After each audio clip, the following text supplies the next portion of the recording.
Welcome to Michigan in Focus, powered by thecentersquare.com. This episode features a piece by the Center Square's Therese Boudreau headlined, quote, Michigan U.S. Senate candidates clash on EVs in labor policy visions, end quote. Here's the story. Michigan's U.S. Senate candidates are running on their records regarding labor and economic policy, but they are opposed on the role of electric vehicles. Democrat Representative Elissa Slotkin's approach to labor policy focuses primarily on supporting domestic manufacturing. Her campaign page says she is focused on, quote, creating jobs with dignity, bringing our supply chains back to America, and protecting the rights of workers, end quote. In Congress, Slotkin voted for the $2.2 trillion Build Back Better Act and supported the bipartisan infrastructure law, which aimed to create manufacturing jobs while supporting American infrastructure. She also supported the CHIPS and Science Act to manufacture microchips domestically. Slotkin has received dozens of union endorsements, including the Utility Workers Union of America, the Building Trades Council, and the Michigan Education Association. Slotkin has supported the Biden administration's push for electric vehicles,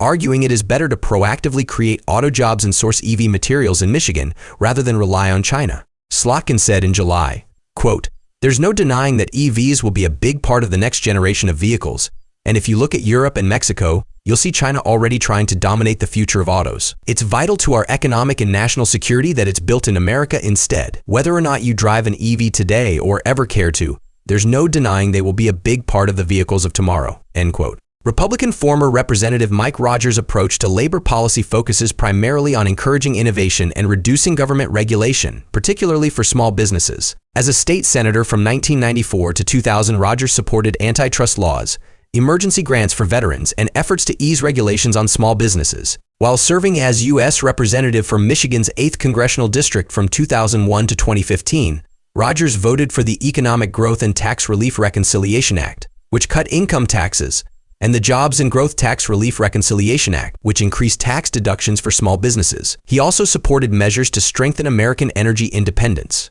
Rogers has received the endorsements of the Southeast Michigan Chamber of Commerce, a group of small business owners and leaders, and the Associated Builders Contractors of Michigan PAC, a statewide trade association representing construction industries. Unlike his opponent, Rogers says the government-mandated push for electric vehicles will cause industrial harm, and that pushing Michigan's auto industry to electric too quickly will only exacerbate the problem.